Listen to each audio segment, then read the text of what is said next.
తిరుపతి శ్రీ ప్రజ్ఞ DSC YouTube channel 3, 4, 5 తరగతులకి సంబంధించిన 5వ తరగతి తెలుగుకి సంబంధించి మనమైతే ఇన్ డెప్త్గా డిస్కస్ చేస్తూ వస్తున్న మోస్ట్ ఎక్స్పెక్టెడ్ బిట్స్ అని చెప్పొచ్చు.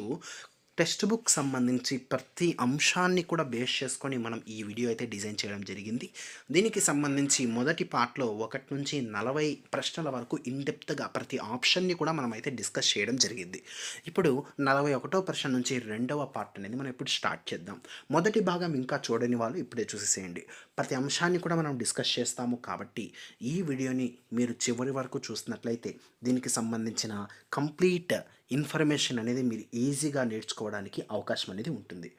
ఇక్కడ ప్రతి పాఠంలో ఉన్నటువంటి ఒక పాఠానికి సంబంధించి దాని యొక్క ప్రక్రియ ఏమిటి, నేపథ్యం ఏమిటి, కవి ఎవరు, కవికి సంబంధించిన ఇతర రచనలు ఏమిటి, కవికి ఉన్న పురస్కారాలు ఏమిటి, కవికి ఉండే బిరుదులు ఏమిటి, కవి ఆ పాఠ్యాంశంలో ఎవరి మధ్య ఏ ఏ సందేశాలను, ఏ ఏ సమాచారాన్ని, ఏ ఏ అంశాలనైతే పొందుపరచడం అవన్నీ కూడా మనమైతే ఇందులో అయితే డిస్కస్ చేస్తాం. ఒక క్వశ్చన్ని మనం చదువుతున్నాము అంటే ఆ క్వశ్చన్కి సంబంధించి పూర్తి సమాచారాన్ని మొత్తం కూడా మనం ఇక్కడే మనం డిస్కస్ చేస్తాము అని చెప్పవచ్చు. అయితే ఇందులో 41వ ప్రశ్న చూద్దాం. ఈ క్రింది వాణిలో భావకవి ఎవరు? ఆప్షన్స్ అయితే ఇవ్వబడ్డాయి. సరైన సమాధానం చూసినట్టయితే బసవరాజు అప్పారావు భావకవిగా మనకైతే చెప్పడం జరుగుతుంది. ఇది మనకు 4వ తరగతిలో ఉన్నటువంటి గాంధీ మహాత్ముడు అనే ఈ యొక్క పాఠ్యభాగం నుంచి మనకైతే ఇది తీసుకోబడింది అని చెప్పొచ్చు. ఇక్కడ బసవరాజు అప్పారావు సంబంధించిన ఇన్డెప్త్ సమాచారం మరొకసారి మనం చూసుకున్నట్లయితే బసవరాజు అప్పారావు ఒక భావకవి. బసవరాజు అంటే భావకవి. ఈయన గీతకర్త మరియు జాతీయ ఉద్యమ కాలంలో అనేక రకాల గీతాలు అయితే రాశాడు. ఈ గీతాలన్నీ కూడా ప్రజలను గాఢంగా ప్రభావితం చేశాయి.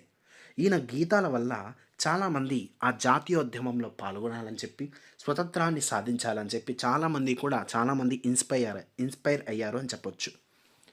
ఈయన రాసిన గీతాలన్నీ కూడా ఒక సంపుటంగా అయితే వీడబడ్డాయి. ఆ సంపుటం పేరు ఏమిటి అంటే బసవరాజు అప్పారావు గేయాలు అని చెప్పవచ్చు. గాంధీ మహాత్ముడికి సంబంధించి ఇన్డెప్త్గా ఇంకా ఎలా అడుగుతారంటే ఇక్కడ మనకు ఒక గేయం అనేది కనిపిస్తుంది. ఈ గేయాన్ని మొత్తం కూడా మనం మైండ్లో అయితే పెట్టుకోవాలి. సింపుల్గా 2 లైన్లు ఇచ్చేసి దీని తర్వాత వచ్చే లైన్ ఏమిటి, ఈ గేయ పంక్తులు రాసిన కవి ఎవరు, ఇలా అయితే మనకు ఇన్డెప్త్గా క్వశ్చన్ అయితే అడగడానికి అవకాశం ఉంది. కాబట్టి ఇందులో ఉండే ప్రతి అంశాన్ని నేర్చుకోవాలి. 4వ తరగతిలో ఉన్నటువంటి గాంధీ మహాత్ముడికి సంబంధించి మనం ఆ గేయాన్ని అయితే మైండ్లో అయితే పెట్టుకోవాల్సి ఉంటుంది. ఈ విషయాన్ని గుర్తుపెట్టుకోండి. ఆ గేయాన్ని ఒకసారి మనం చూసుకున్నట్టయితే గాంధీ మహాత్ముడు బయలుదేరంగా కలకల నవ్వింది జగత్తు కలకల నవ్వింది, గాంధీ మహాత్ముడు చకచక నడవగా కంపించిపోయింది భూదేవి కంపించిపోయింది, గాంధీ మహాత్ముడు బయలుదేరంగా కలకల నవ్వింది జగత్తు కలకల నవ్వింది, గాంధీ మహాత్ముడు కన్ను విప్పగా గడగడ వణికింది అధర్మం గనగన వణికింది. ఇక్కడ నుంచి కూడా మనకు ప్రశ్న ఎలా అడుగుతారంటే గాంధీ మహాత్ముడు కన్ను విప్పితే ఏమి జరిగింది, ఈ విధంగా కూడా మనకైతే ప్రశ్న అడగడానికి అవకాశం ఉంది. గాంధీ మహాత్ముడు నవ్వు నవ్వగా కన్నులు కట్టింది స్వరాజ్యం కన్నుల కట్టింది, గాంధీ మహాత్ముడు గొంతు విప్పంగా గనగన మోగింది ప్రణవం గనగన మోగింది, గాంధీ మహాత్ముడు స్వస్తి పాడగా కరముల దొరికింది మోక్షము కరముల దొరికింది. ఈ విధంగా అయితే మనకైతే గేయం అనేది ఉంటుంది. గేయాన్ని ఇచ్చి ఆ గేయంలో ఉన్నటువంటి వాటి తర్వాత వచ్చేటువంటి గేయ పంక్తులేవి, వీటిని రాసిన కవి ఎవరు, ఇలా అయితే మనకైతే క్వశ్చన్ అడగడానికి అవకాశం ఉంది. గుర్తుపెట్టుకోండి. తర్వాత ప్రశ్న చూద్దాం. తేట తెలుగు పలుకుబడి, దేశీ పద సంపద, వాడుక భాషలోని అపురూప మాధురి వీరి కవిత్వంలో పొంగి పొర్లుతుంటాయి. ప్రశ్న మరొకసారి చూద్దాం. తేట తెలుగు పలుకుబడి, దేశీ పద సంపద, వాడుక భాషలోని అపురూప మాధురి వీరి కవిత్వంలో పొంగి పొర్లుతుంటాయి అని చెప్పి మనకైతే క్వశ్చన్ అయితే అడగడం జరిగింది. దీనికి సరైన సమాధానం మనకు ఇదే 4వ తరగతిలోని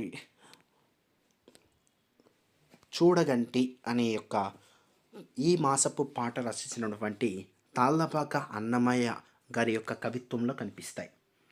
ఈయనకున్నటువంటి బిరుదు ఏమిటి అని అడగడానికి అవకాశం ఉంది. పదకవితా పితామహులు అని ఈయన పిలవడం జరుగుతుంది. ఈయన దాదాపు 32,000 సంకీర్తనలు రాశారని చెప్పి ప్రతీతి అని చెప్పొచ్చు. అయితే ఈయన తన యొక్క సంగీత సంస్కృతిని మరియు తన యొక్క విశిష్టమైన సాహిత్యాన్ని ఎవరి కోసం నిర్మించారంటే శ్రీ వెంకటేశ్వర స్వామి కేంద్రంగా నిర్మించారు అని చెప్పొచ్చు. అయితే ఈయన కవిత్వంలో మనకి ఏం కనిపిస్తాయి అంటే తేట తెలుగు పలుకుబడి, దేశీ పద సంపద, వాడుక భాషలో అపరూప మాధురి, ఇవన్నీ కూడా పొంగి పొర్లుతుంటాయి అని చెప్పొచ్చు. ఇక చూడండి డిటీవీ అని గుర్తుపెట్టుకోండి.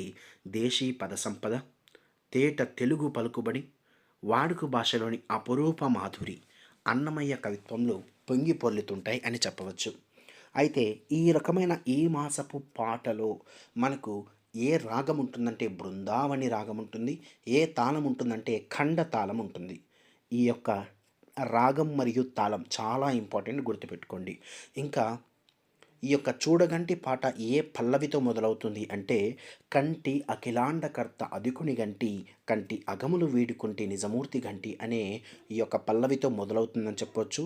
ఇందులో ఉన్న మొదటి చరణం మహనీయ ఘనఫనామలుల శైలము గంటి అనే యొక్క పంక్తితో మొదలవుతుంది. మరియు రెండవ చరణం పావనంబైన పాప వినాశమును గంటి అనే రెండవ చరణం మొదలవుతుంది. మూడవ చరణం పరమయోగీంద్రులకు భావగోచరమైన అనే యొక్క పంక్తులతో మొదలవుతుంది అని చెప్పవచ్చు. తర్వాత ప్రశ్న చూద్దాం. తెలుగు సాహిత్యంలో వాడుక భాషను ప్రవేశపెట్టి చిరస్మరణీయమైన ఈ యొక్క రచనలను చేసిన వారు ఎవరు అని చెప్పి మనకైతే ప్రశ్న అయితే అడగడం జరిగింది. సరైన సమాధానం గురజాడ అప్పారావు అని చెప్పొచ్చు. దేశమును ప్రేమించుమన్నా అనేటువంటి దేశభక్తి గేయాన్ని రచించిన గురజాడ వెంకట అప్పారావు మనకు తెలుగు సాహిత్యంలో వాడుక భాషను ప్రవేశపెట్టి చిరస్మరణీయమైన రచనలు చేశారు అని చెప్పవచ్చు. వాడుక భాషను ప్రవేశపెట్టారు అంటే వాడుక భాషకు ఒక జాడను చూపించారు. జాడ అంటే మార్గం. ఈ విధంగా అయితే గుర్తుపెట్టుకోండి. తెలుగు సాహిత్యంలో వాడుక భాషను ప్రవేశపెట్టిన వారు అంటే ఒక జాడను చూపించిన వారు గురజాడ. అలా గుర్తుపెట్టుకోండి, గుర్తుంటుంది. ఇంకా ఈయనకు సమర్పించి ఇంకా ఉన్నటువంటి ఇన్ఫర్మేషన్ చూసుకున్నట్లయితే ఈయన ఆధునిక కవిత్వానికి మరియు ఆధునిక సాహిత్యానికి మార్గదర్శకులు. ఓకేనా, ఒక మార్గాన్ని చూపించిన వారు గురజాడ. దేనికి ఆధునిక తెలుగు కవిత్వానికి మాత్రమే కాదు సాహిత్యానికి కూడా మార్గదర్శకులు. ఈయన యుగకర్త, కవి, కథకులు, నాటకకర్త, చరిత్రకారులు, శాసన పరిశోధకులు, అన్నిటికంటే ముఖ్యంగా ఈయన ఒక భాషావేత్త అని చెప్పవచ్చు. ఈయన రచించినటువంటి నాటకం ఏంటంటే కన్యాశుల్కం. ప్రశ్న ఏమిస్తాడంటే గురజాడ అప్పారావు రచించినటువంటి కన్యాశుల్కం అనేది ఎటువంటి ప్రక్రియ, ఇది ఒక నాటకమా, గేయమా, కథ, కథనమా, ఈ విధంగా అయితే మనకైతే ఆప్షన్స్ అయితే ఇవ్వడం జరుగుతుంది. ఇది ఒక నాటకం అని చెప్పవచ్చు. ఇది ఆధునిక తెలుగు సాహిత్యంలో అత్యంత విశిష్టమైన రచన అని చెప్పవచ్చు. తర్వాత ప్రశ్న చూద్దాం. సర్వమానవ సమతా గురుపగా భారతాంబకు కనుము నింపగా కదలిరమ్మో తెలుగు తల్లి, ఆ పాట కర్త ఎవరు? సరైన సమాధానం చూసినట్టయితే పిల్లల మర్రి వెంకట హనుమంతరావు గారు ఈ యొక్క తెలుగు తల్లి అనే యొక్క పాటనైతే రాశారు. గుర్తుంచుకోవాల్సిన విషయం ఏంటంటే 3వ తరగతిలో తెలుగు తల్లి ఉంటుంది. అంటే తెలుగు తల్లి, తల్లిలో మనకు చూసుకున్నట్టయితే ఈ విధంగా లీకు గుడిదీర్ఘం ఇవ్వకపోతే అది రాసిన కవి ఒకరున్నారు, గుడిదీర్ఘం ఇస్తే ఆ రాసిన కవి మరొకరున్నారు. గుడిదీర్ఘం ఇచ్చినటువంటి ఈ మాసపు పాట అంటే తెలుగు తల్లి అన్న కవి రాసిన కవి ఎవరంటే పిల్లల మల్లి వెంకట హనుమంతరావు. ఈ డిఫరెన్స్ని మీరు జాగ్రత్తగా గమనించాలా. ఇక్కడ నుంచి కూడా మనకు ప్రశ్న వస్తుంది. అలా కాకుండా తెలుగు తల్లి అనే యొక్క పాఠ్యభాగాన్ని రాసిన ఎవరో మనమైతే డిస్కస్ చేద్దాం. దానికంటే ముందు పిల్లల మర్రి వెంకట హనుమంతరావు గురించి ఇన్ఫర్మేషన్ మరొకసారి మనం తెలుసుకున్నట్లయితే ఈయన చాలా వరకు సాహిత్య వ్యాసాలు రాశారు, ఈయన కథలు రాశారు, ఏకాంకికాలు రాశారు, ఖండకావ్యాలు కూడా ఈయన రచించారు అని చెప్పవచ్చు. అయితే ఈయన రాసినటువంటి ఆ యొక్క రచనలలో బాగా ఫేమస్, బాగా ముఖ్యమైనవి ఏమిటంటే సాహిత్య సంపద, ఆంధ్ర అభ్యుదయం, కాపుపాట్లు, ఇవన్నీ కూడా చాలా ముఖ్యమైనవి అని చెప్పవచ్చు. అయితే ఈ యొక్క తెలుగు తల్లి అనేటువంటి పాటను ఒక్కసారి మనం గమనించినట్టయితే తేనె పల్లుకుల తెలుగు తల్లి, రవల వెలుగుల తెలుగు తల్లి, శాతవాహన శకము లోపల శాంతి పాఠము నేర్పితమ్మ.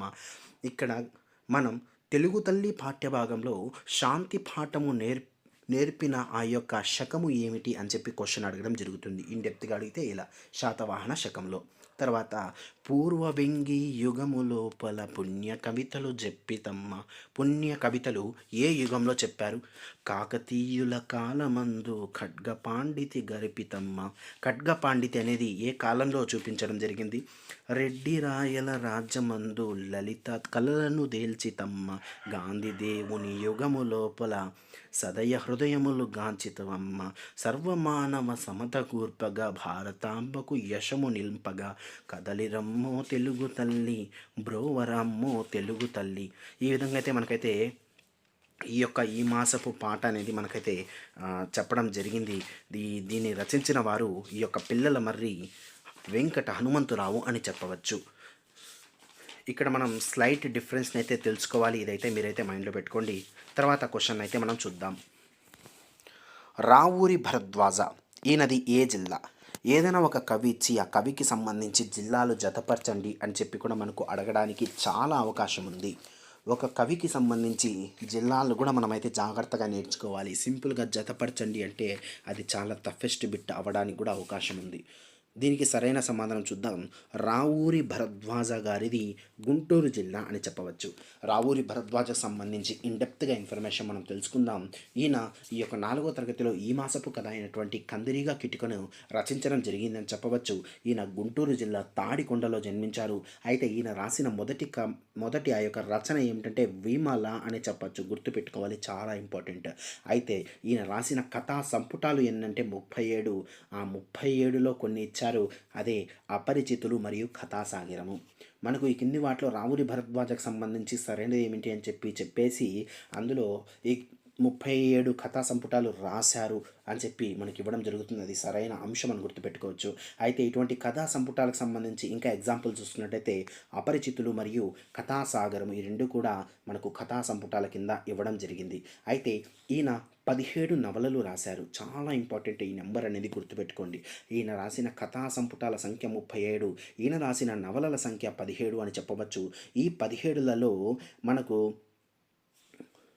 ఈ యొక్క 17లలో నవలల్లో మనకిచ్చిన కొన్ని నవలలకు సంబంధించి మనం ఎగ్జాంపుల్స్ చూసుకున్నట్టయితే కరిమింగిన వెలగపండు మరియు జలప్రలయం. కరిమింగిన వెలగపండు మరియు జలప్రలయం అన్నవి నవలలు అని చెప్పవచ్చు. అయితే ఈయన రాసిన కథా సంపుటాలకి ఎగ్జాంపుల్స్ అపరిచితులు మరియు కథాసాగరం అనేవి ఈ యొక్క కథా సంపుటాలకి ఎగ్జాంపుల్స్. అయితే ఈయన రాసినటువంటి పిల్లల కథలు మొత్తం 43 ఉన్నాయి. చాలా ఇంపార్టెంట్. దీనికి సంబంధించి కొన్ని ఎగ్జాంపుల్స్ ఇచ్చారు. అదే ఉడతమ్మ ఉపదేశం మరియు కీలుగుర్రం అని చెప్పవచ్చు. అయితే ఈయనకు జ్ఞానపీఠ అవార్డు వచ్చింది. ఈయనకు వచ్చిన జ్ఞానపీఠ అవార్డుకు సంబంధించి ఏ ప్రక్రియకు వచ్చిందంటే నవల అనే ప్రక్రియకి అయితే వచ్చింది. ఆ ప్రక్రియకు ఉన్న పేరే ప్రాకుడు రాళ్ళు అని చెప్పవచ్చు. అయితే ఇతనికి ఉన్న పురస్కారాలు చాలా ఉన్నాయి. ఇవన్నీ కూడా చాలా ఇంపార్టెంట్. రాణి పురస్కారం ఏది అని చెప్పి సింపుల్గా అడగడానికి అయితే అవకాశం ఉంది. కాబట్టి అన్ని పురస్కారాలను అయితే మనం జాగ్రత్తగా నేర్చుకోవాలి. జ్ఞానపీఠ పురస్కారం, కళాప్రపూర్ణ, కేంద్ర సాహిత్య అకాడమీ పురస్కారం, సోవియట్ భూమి నెహ్రూ పురస్కారం, రాజాలక్ష్మి ఫౌండేషన్ అవార్డు, గోపీచంద్ జాతీయ సాహిత్య పురస్కారం, కళారత్న. ఈ కళారత్న అనేది ఎవరు ఇస్తారంటే ఆంధ్రప్రదేశ్ ప్రభుత్వం ఇస్తుంది. మరియు లోక్నాయక్ ఫౌండేషన్ వంటి పురస్కారాలు అయితే ఈ యొక్క రావూరి భరద్వాజ గారు పొందారు అని చెప్పవచ్చు. తర్వాత ప్రశ్న చూద్దాం. పడవ నడపబోయి పూల పడవ నడపబోయి ఈ పాటను రాసింది ఎవరు? మనం ఇప్పటి నుంచి అయితే డిస్కస్ చేస్తూనే ఉన్నాం. ఎందుకంటే ఒక పాటని చేసి ఆ పాట ఎవరు రాశారు, ఆ పాట ఆ యొక్క సంపుటం నుంచి తీసుకోబడింది అని అయితే మనకైతే అడగడానికి అవకాశం అయితే ఉంటుందని చెప్పవచ్చు. దీనిని వింజమూరి శివరామారావు గారు రచించారు అని చెప్పవచ్చు.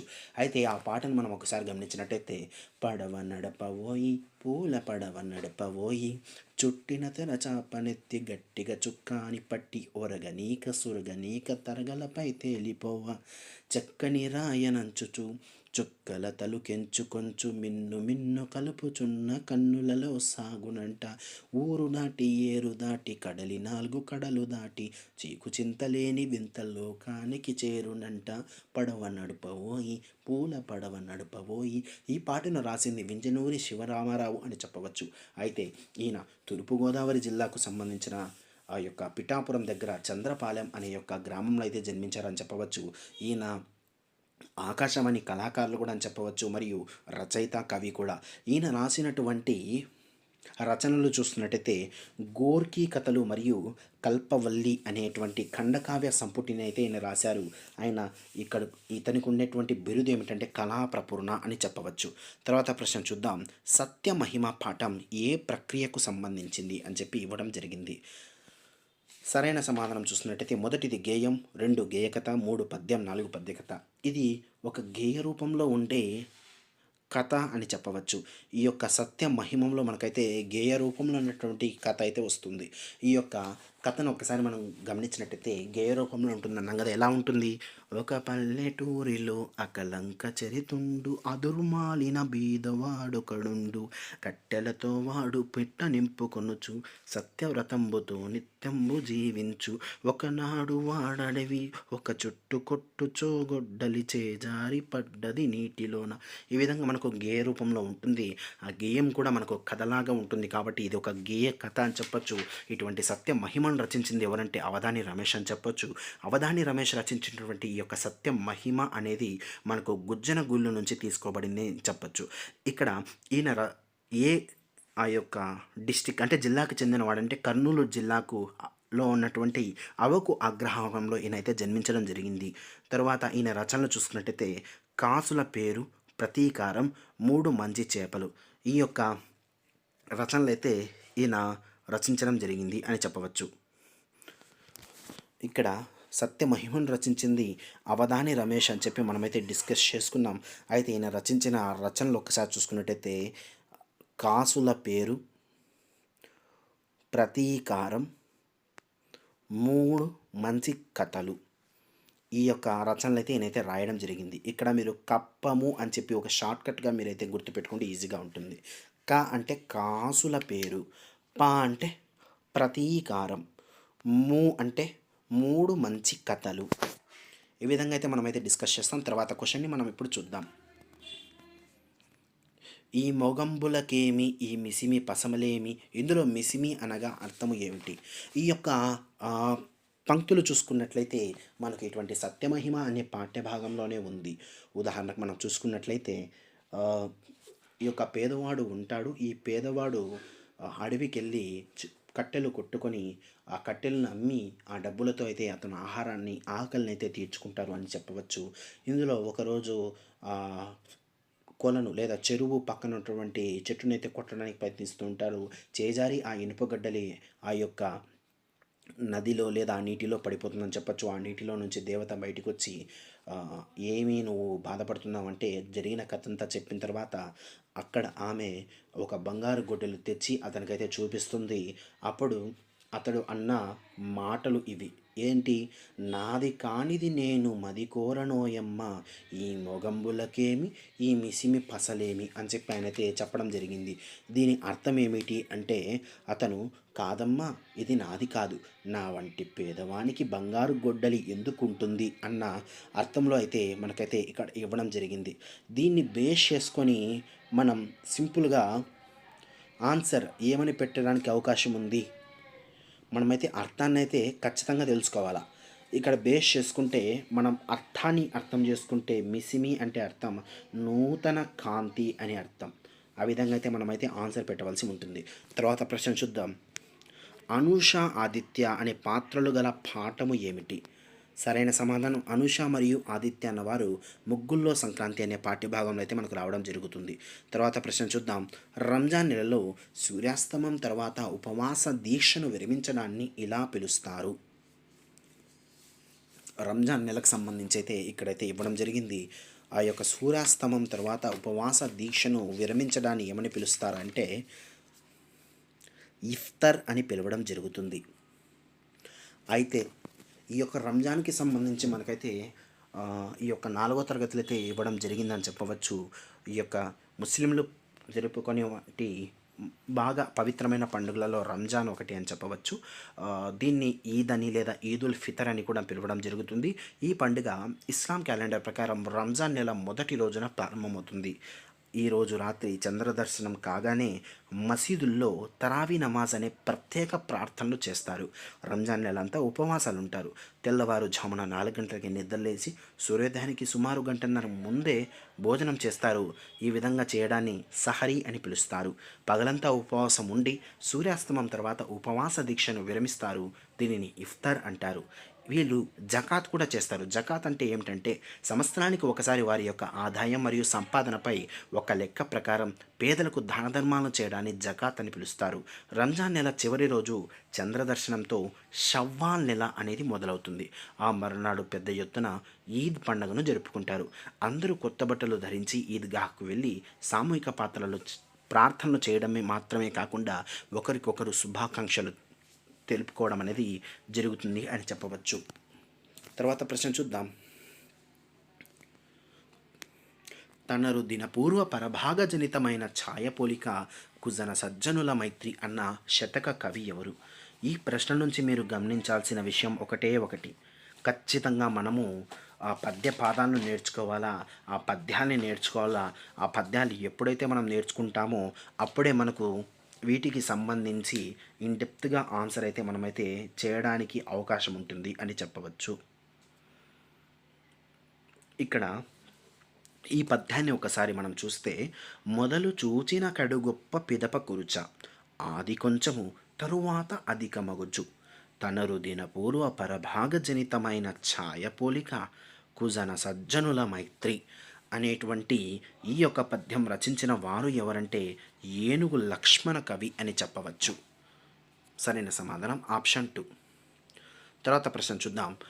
మాట జారినేని మరి తీసుకోలేము అనే సందేశాన్నిచ్చే శతకము ఏమిటి? దీనికి సంబంధించి ఆప్షన్స్ అయితే ఇచ్చారు. దానికి సంబంధించిన పద్యాన్ని ఒకసారి మనం చదివినట్లయితే, బ్రతకవచ్చుగాక బహుబంధమునులైన వచ్చుగాక లేమి వచ్చుగాక, జీవధనములైన జెడుగాక పడుగాక, మాట తిరుగలేదు మానధనులు.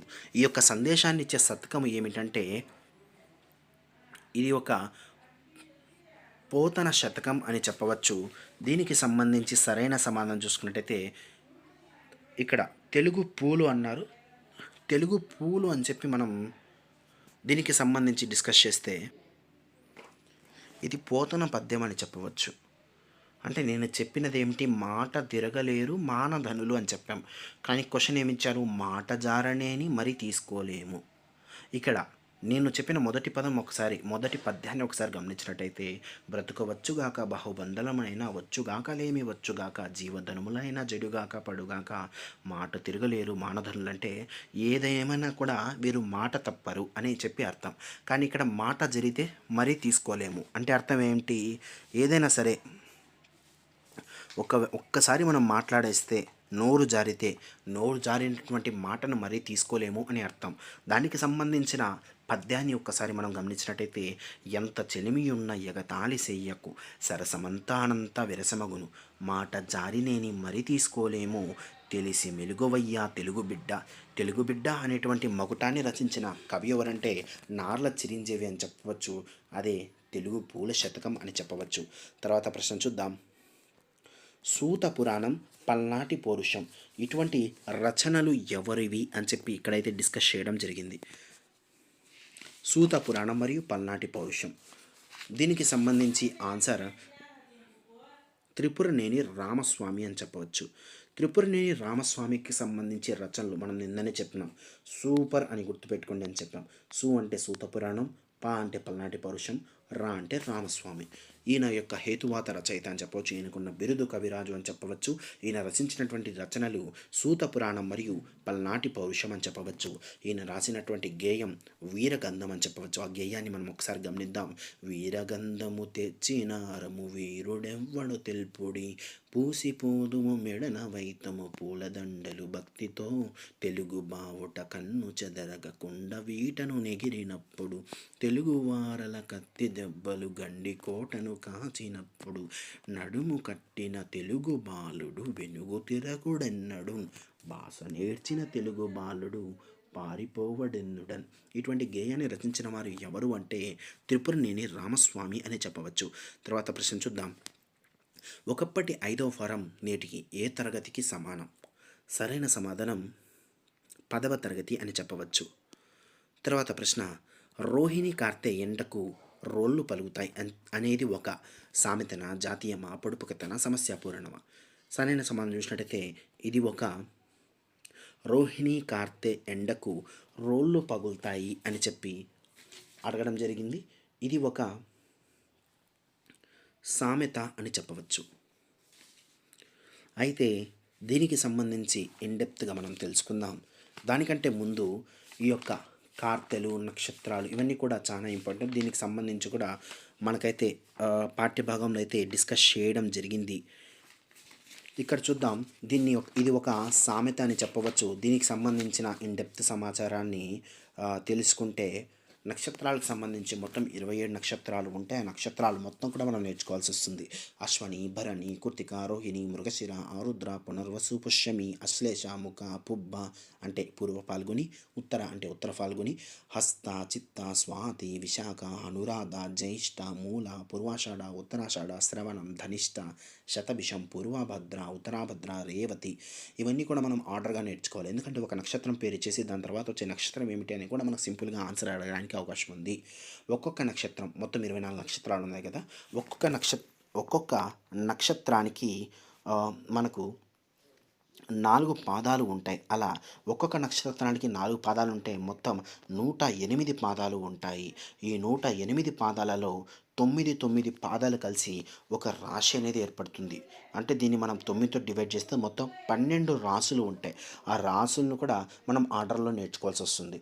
మేషం, వృషభం, మిథునం, కర్కటకం, సింహం, కన్య, తుల, వృశ్చికం, ధనస్సు, మకరం, కుంభం, మీనం. ఇక్కడ పౌర్ణమి నాడు ఏ నక్షత్రం అయితే ఉంటే ఆ నెలకు ఆ పేరు పెట్టారని చెప్పచ్చు. అంటే ఒకవేళ అశ్విని అనేది ఉంటే అది అశ్వయుజ మాసం, కృతిక ఉంటే కార్తీక మాసం, ఇలా ఏ నెలకు ఆ పేరు పెట్టారు అని చెప్పవచ్చు. ఇవన్నీ కూడా చంద్రమానం మీద ఆధారపడతాయి. మన ప్రాచీన రైతులు వ్యవసాయ విజ్ఞానాన్ని మొత్తం కూడా సూర్యమాన, చంద్రమాన బేస్ చేసుకొని పొందుపరిచారని చెప్పవచ్చు. సూర్యుడు ఏ నక్షత్రానికైతే దగ్గరగా ఉంటే ఆ కాలానికి ఆ కార్తె పెట్టారు. సంవత్సరానికి మొత్తం కూడా 27 కార్తెలు ఉంటాయి. కార్తెలు, నెలలు, రాశుల వారీగా పైరులకు వాతావరణం ఎలా ఉంటుందో ఇటువంటి సామెతల రూపంలో అందరికీ అర్థమయ్యేలాగా చెప్పుకున్నారు. అటువంటి సామెతలు కొన్ని అయితే ఇచ్చారు. రోహిణి కార్తె ఎండకు రోళ్ళు పగులుతాయి, అశ్విని కురిస్తే అంతా నష్టం, భరణిలో చెల్లిన నువ్వు చేను యొక్క కాయకు బరిగేడు గింజలంట. ఈ విధంగా సామెతలు అయితే మనకైతే రావడం జరిగిందని చెప్పవచ్చు. తర్వాత ప్రశ్న, నవయుగ కవి చక్రవర్తి ఎవరు? ఆప్షన్స్ అయితే కింద ఇవ్వబడ్డాయి. సరైన సమాధానం జాషువా అని చెప్పవచ్చు. జాషువాకు సంబంధించి మనం ఈ యొక్క 4వ తరగతిలో ఉన్నటువంటి రాజు కవి అనే పాఠ్యభాగంలో అయితే మనం అయితే చూస్తాం. ఈయన రచించినటువంటి ఈ యొక్క రాజు కవి అనేది మనం చూసుకున్నట్లయితే గుర్రం జాషువా రాశారు. ఈయన యొక్క జిల్లా చూసుకున్నట్టయితే గుంటూరు జిల్లాలోని పెనుగొండలో ఈయన జన్మించారు. ఈయన యొక్క బిరుదులు నవయుగ కవి చక్రవర్తి మరియు కళా ప్రపూర్ణ. ఈయన రాసినటువంటి రచనలు ఫిరదోసి, గబ్బిలము, క్రీస్తు చరిత్ర. అయితే ఈయన యొక్క కవిత్వ లక్షణాలు అనేది చాలా ఇంపార్టెంట్. ప్రశస్తమైన పద్యశిల్పం, సులలితమైన ధార, దళితులు, అట్టడుగు వర్గాల పట్ల అపారమైన ప్రేమ, సామాజిక అసమానతల పట్ల ఆగ్రహం ఇవన్నీ కూడా జాషువా యొక్క కవిత్వ లక్షణాలు అని చెప్పవచ్చు. తర్వాత ప్రశ్న చూద్దాం. 1000 సంవత్సరాల వెనకాల కవినోయ్, 1000 సంవత్సరాల పోయాక కవినోయ్ అనే పాడుకున్న కవి ఎవరు? దీనికి సంబంధించి ఆన్సర్ చూసుకున్నట్టయితే అడవి బాపిరాజు అని చెప్పవచ్చు. దీనికి సంబంధించి ఇన్డెప్త్గా మనం చూసుకున్నట్లయితే ఈ మాసపు పాటను రచించిన వారు అడవి బాపిరాజు. ఈయన కేవలం కవి మాత్రమే కాదు, నవలాకారుడు, కథకుడు, చిత్రకారుడు కూడా అని చెప్పవచ్చు. అయితే ఈయన రచించినటువంటి రచనలు కొన్ని చూస్తున్నట్టయితే నారాయణరావు, హిమబిందు, శశికళ, గోన గన్నారెడ్డి, గంగిరెద్దు ఇవన్నీ కూడా ఈయన రచించినటువంటి రచనలు అని చెప్పవచ్చు. ఈయన రాసినటువంటి పాట ఒకసారి చూస్తున్నట్టయితే 1000 సంవత్సరాల వెనకాల కవినోయ్, 1000 సంవత్సరాల పోయాక కవినోయ్, వేదాల బొక్కులో పాడాను నేనోయ్, వాల్మీకి గొంతులో ప్రవహించినానోయ్, వ్యాసర్షి గీతిలో ప్రజ్వరిల్లినానోయ్, కవి గుణాఢ్యుని రక్త కణము నేనోయ్, కాళిదాసానంద కంపిత స్వరమునోయ్, ఆంధ్రకవి భవభూతి అమృక శోకాన్నోయ్, తిక్కన వెలుగులా తీర్పునైనానోయ్, ఈనాటి పాటలో ఇమిడిపోయినానోయ్, అన్ని భాషల వన్నె చిన్నెలైనానోయ్, అశాంతముల వరకు అవరించినానోయ్. ఈ విధంగా మనకు ఈ యొక్క పాట అనే ఉంటుంది. దీన్ని రచించిన వారు అడవి బాపిరాజు అని చెప్పవచ్చు. తర్వాత ప్రశ్న చూద్దాం. మొదలు చూచిన కడుగొప్ప పిదప కుర్చ తర్వాత వచ్చిన పద్య పాదం ఏమిటి? దీన్ని బేస్ చేసుకొని మనమైతే ఈ యొక్క పద్యాలను అయితే జాగ్రత్తగా నేర్చుకోవాల్సి వస్తుంది అని చెప్పవచ్చు. దీనికి సంబంధించిన పద్యాన్ని ఒకసారి మనం గమనించినట్లయితే, మొదలు చూచిన కడుగొప్ప పిదప కుల్చ ఆది కొంచెము తర్వాత అధిక మగుచు తను రుధిర పూర్వ పరభాగ జనితమైన ఛాయపోలిక కుజన సజ్జనుల మైత్రి. ఈ యొక్క పద్య పాదాన్ని రచించిన వారు ఏనుగ లక్ష్మ కవి అని చెప్పచ్చు. దీన్ని బేస్ చేసుకొని దీని తర్వాత వచ్చు పద్య భాగం మొదలు చూచిన పడుగొప్ప పిదప కుర్చ ఆది కొంచెము తర్వాత అధిక మగుచు అనే ఈ యొక్క పద్య భాగం వస్తుంది. తర్వాత తనరుదిన పూర్వ పరభాగ జనితమైన ఛాయ పోలుక కుజన సజ్జనుల మైత్రి అని చెప్పవచ్చు. తర్వాత ప్రశ్న చూద్దాం.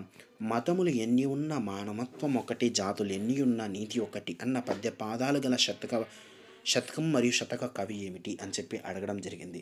దీనికి సంబంధించి మనం ఆ పద్యాన్ని ఒక్కసారి చూసుకున్నట్లయితే, మతములు ఎన్ని ఉన్నా మానవత్వము ఒకటే, జాతులు ఎన్ని ఉన్నా నీతి ఒకటే, పదములు ఎన్ని ఉన్నా పరమాత్మ ఒక్కటే, వాస్తవము నార్లవారి మాట. ఈ యొక్క నార్లవారి మాట, వాస్తవము నార్లవారి మాట అనే యొక్క మకుటంతో ఈ యొక్క పద్యం అయితే ఎండ్ అవుతుందని చెప్పొచ్చు. ఈ యొక్క మకుటంతో రచనలు చేసిన వారు నార్ల వెంకటేశ్వరరావు అని చెప్పవచ్చు. ఈ నార్ల వెంకటేశ్వరరావు గారి శతకాన్ని మనం ఒక్కసారి చూసుకున్నట్లయితే నార్ల వారి మాట అని చెప్పవచ్చు. గుర్తుపెట్టుకోండి.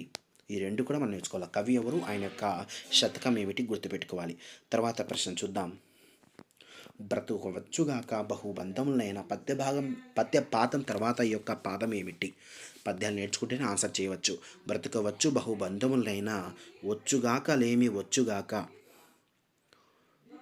జీవధనములు పడుగాక జడుగాక మాట తిరగలేరు మానధనులు. తర్వాత వచ్చేది వచ్చుగాక లేమి వచ్చుగాక అని చెప్పవచ్చు.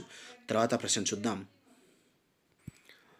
తర్వాత ప్రశ్న, ఎంత చెలిమి ఉన్న ఎగతాళి చెయ్యకు సరసమంతానంత విరసమగును మాట జారి నేని మరియు తీసుకోలేము అన్న పాదాలు గల శతకం ఏమిటి మరియు శతక కవి ఎవరు అని చెప్పి మనకైతే అడగడం జరిగింది. సరైన సమాధానం ఇది తెలుగు పూల శతకం అని చెప్పచ్చు. ఈ యొక్క తెలుగు పూల శతకాన్ని రాసిన కవి ఎవరంటే నార్ల చిరంజీవి అని చెప్పవచ్చు. తర్వాత ప్రశ్న చూద్దాం. పరహితము కంటే పరమార్థము ఉన్నదా అన్న పద్య పాదం తర్వాత వచ్చు ఆ యొక్క పాదం ఏమిటి అని చెప్పి అడగడం జరిగింది. దీన్ని బేస్ చేసుకొని మీరు అర్థం చేసుకోవాల్సిన విషయం ఏంటంటే, పద్యాలను జాగ్రత్తగా కంప్లీట్గా నేర్చుకోవాలి. చూద్దాం ఆ పద్యాన్ని. పరుల కొరకే నదులు ప్రవహించు, గోవులు పాలనిచ్చు, చెట్లు పూలు పూయు, పరహితము కంటే పరమార్థము ఉన్నదా, లలిత సుగుణజాల తెలుగు బాల. ఈ యొక్క పద్యాన్ని రచించింది ఎవరు? ఇది ఒక తెలుగు బాల శతకం కాబట్టి తెలుగు బాల శతకాన్ని రచించిన వారు జంధ్యాల పాపయ్య శాస్త్రి అని చెప్పవచ్చు. దీని తర్వాత వచ్చే పద్య పాదం ఏకపాద మకుటంతో ఉంటుంది. అదే లలిత సుగుణజాల తెలుగు బాల. తర్వాత ప్రశ్న చూద్దాం. పాఠ్యాంశాలకు సంబంధించి అందులో ఉండే పాత్రలకు సంబంధించి సరైన జతను గుర్తించండి అని చెప్పి మనకైతే క్వశ్చన్ అయితే ఇవ్వడం జరిగింది. దీనికి మనం 4th క్లాస్ మొత్తం కూడా మనకైతే మైండ్లో ఉండవలసి వస్తుంది కాబట్టి ఆన్సర్ చూద్దాం. మొదటిది గోపాల్ తెలివి అనే దానిలో మనకు ఉన్నటువంటి పాత్రలు చూసుకున్నట్టయితే ఢిల్లీ సుల్తాన్ జయచంద్రుడు అని చెప్పవచ్చు. పరివర్తన అనేటువంటి పాఠ్యభాగంలో రాము, అమ్మ, చీమ, తేనెటీగ, కాకి ఉన్నారు. ఈ యొక్క ముగ్గుల్లో సంక్రాంతి అనే యొక్క పాఠ్యభాగంలో అనుష, ఆదిత్య, అత్తమ్మలు ఉన్నారు.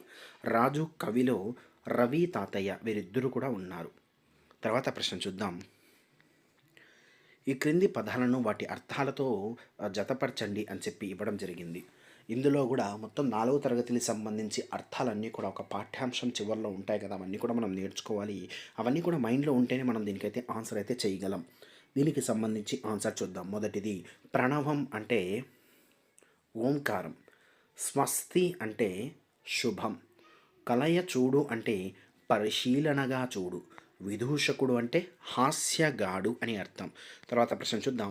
ఈ కింది అర్థాలకు సంబంధించి సత్యాంశాలను గుర్తించండి అని చెప్పి ఇవ్వడం జరిగింది. మొదటి చూద్దాం. కద్దు అంటే ఉన్నది, ఇది సరైనదే. తర్వాత చూద్దాం. చిన్న బుచ్చుకొను అంటే ఏడుబడమనుంది, ఇది సరైనది కాదు. మనకైతే ఖచ్చితంగా జాగ్రత్తగా నేర్చుకోవాల్సిన అంశం ఏంటంటే, చిన్న బొచ్చుకను అంటే ఏడవడం ఇచ్చాడు, ఏడవడం కాదు. తర్వాత తెన్నులు చూచు అంటే ఎదురు చూచు. ఇక్కడ రుగారు అంటే రంగరించుకొని, ఇవన్నీ కూడా సరైనది. రెండో ఆప్షన్ తప్పు కాదు, మూడో ఆప్షన్ అనేది కరెక్ట్ అని చెప్పవచ్చు. తర్వాత ప్రశ్న చూద్దాం. ఈ కింది అర్థాలకు సంబంధించి సత్యాంశాలు కానిది ఏది అని చెప్పి అడగడం జరిగింది. అకలంక అంటే నదిలో పైకి లేచిన భూభాగం ఉంది, ఇది సరైనది కాదు. అకలంక అంటే అర్థం అది కాదు. దీనికి సంబంధించి మనం చూద్దాం. చరితుండు అంటే ప్రవర్తన కలవాడు అని చెప్పవచ్చు. తరువాత మిసిమి అంటే నూతన కాంతి, ఇది కూడా సరైనదే. తర్వాత అయనం అంటే గమనం అని చెప్పొచ్చు. అయితే దీనికి సంబంధించి మనకు అకలంక అంటే సరైన అర్థం చూద్దాం. అకలంక అంటే ఎటువంటి మచ్చలేని లేదా చెడు గుణాలు లేనటువంటి మనిషి లేదా వ్యక్తి అని చెప్పవచ్చు. తర్వాత ప్రశ్న చూద్దాం. ఇక్కడ మనకు తప్పుగా ఉన్న జంటను గుర్తించండి అని చెప్పి ఇవ్వడం జరిగింది. మొదట చూద్దాం. రాశి అంటే నక్షత్రాల గుంపు, ఇది సరైనదే. లెస్స అంటే మిక్కిలి ఎక్కువగా బాగుగా, ఇది కూడా సరైనదే. నిగ్రహించి అంటే ఎదురు చూచి, ఇది కూడా సరైనది. కురచ అంటే పొడుగు అని ఇచ్చారు, కాదు, పొట్టి అనే అర్థంతో వస్తుంది కాబట్టి తప్పుగా ఉండేది ఇది. తర్వాత ప్రశ్న చూద్దాం. క్రింది అర్థాలను వాటి పదాలతో జతపరచండి అని చెప్పి ఇవ్వడం జరిగింది. చూద్దాం దీనికి సంబంధించి ఆన్సర్ని. మొదటిది కట్లు అంటే బంధనములు అని అర్థం. వర్ధిల్లు అంటే తనరు అని అర్థం. ఇక్కడ బంధనములు అంటే కట్లు అని అర్థం, తనరు అంటే వర్ధిల్లు అని అర్థము. ప్రాణం అన్నాడు, జీవధనము అంటే ప్రాణము అని. లేమి అంటే పేదరికమని. సరైన సమాధానం ఆప్షన్ 1 అని చెప్పవచ్చు. తర్వాత ప్రశ్న చూద్దాం. కులమకొన్న మిగుల గుణము ప్రధానంబు, ఈ పద్యభాగంలో మిగుల అంటే అర్థము ఏమిటి అని చెప్పి ఇవ్వడం జరిగింది. దీనికి సంబంధించి ఆన్సర్ మనం డిస్కస్ చేసే ముందు మనం చెప్పుకుంటూనే వస్తున్నాం, ఖచ్చితంగా మనం పద్యాలు నేర్చుకోవాలి. ఆ పద్యాల నుంచి కూడా మనకైతే ఈ విధంగా క్వశ్చన్స్ అయితే అడగడం జరుగుతుందని చెప్పొచ్చు. పూజ కన్నా నించ బుద్ధి ప్రధానంబు, మాట కన్నా నించ మనసు దృఢము, కులము కన్నా మిగులు గుణము ప్రధానంబు, విశ్వధాభిరామ వినురవేమ. అంటే ఇక్కడ మిగుల అంటే అర్థము ఏమిటంటే ఆప్షన్స్ అయితే ఇవ్వబడ్డాయి. దీనికి సరైన సమాధానము అతిశయము అని చెప్పవచ్చు. తర్వాత ప్రశ్న చూద్దాం.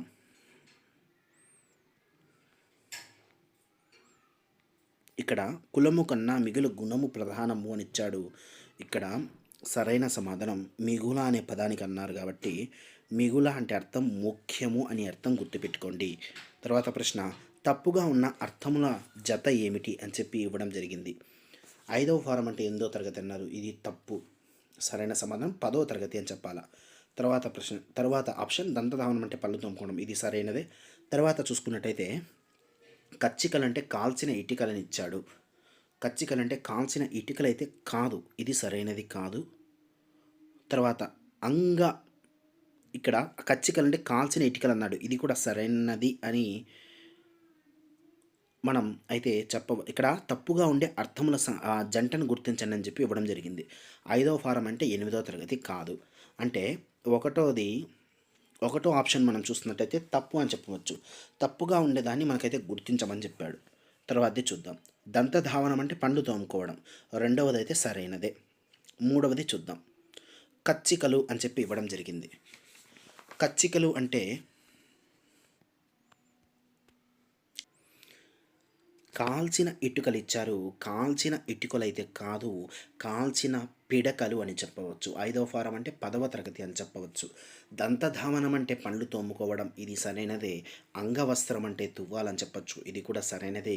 సరికానిది ఏంటంటే 5వ ఫారం మరియు కచ్చికలు కాబట్టి 4వ ఆప్షన్ అనేది ఆన్సర్ అని చెప్పవచ్చు. తర్వాత ప్రశ్న ఈ కింది పదాలను వాటి అర్థాలతో జత చేయండి అని చెప్పి ఇవ్వడం జరిగింది. మొదటిది ప్రభాలటం అంటే అర్థము ఏమిటి? ప్రభాలటం అంటే ఎక్కువ కావడం అని అర్థం.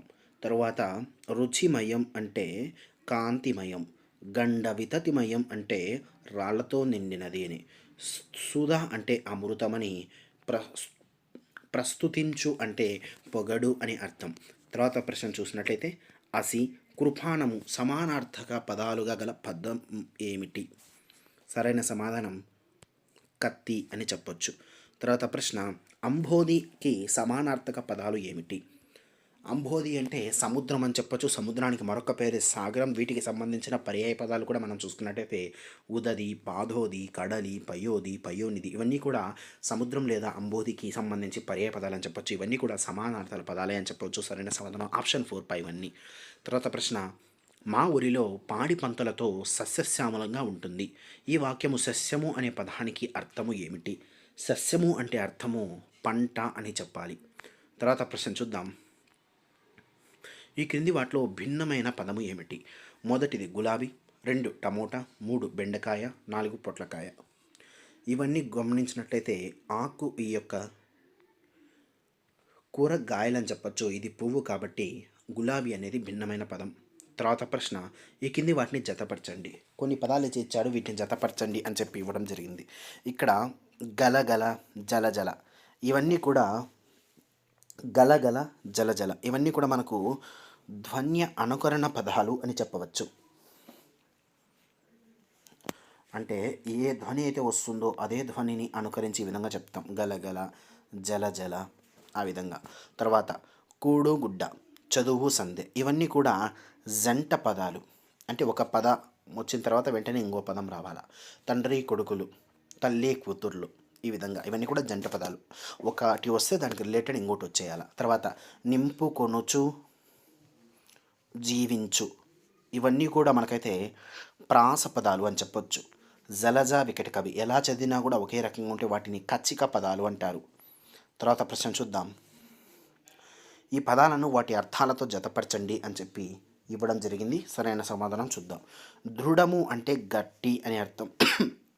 కురుచ అంటే పొట్టి అని అర్థం. తెరువరి అంటే బాటసార అని అర్థం.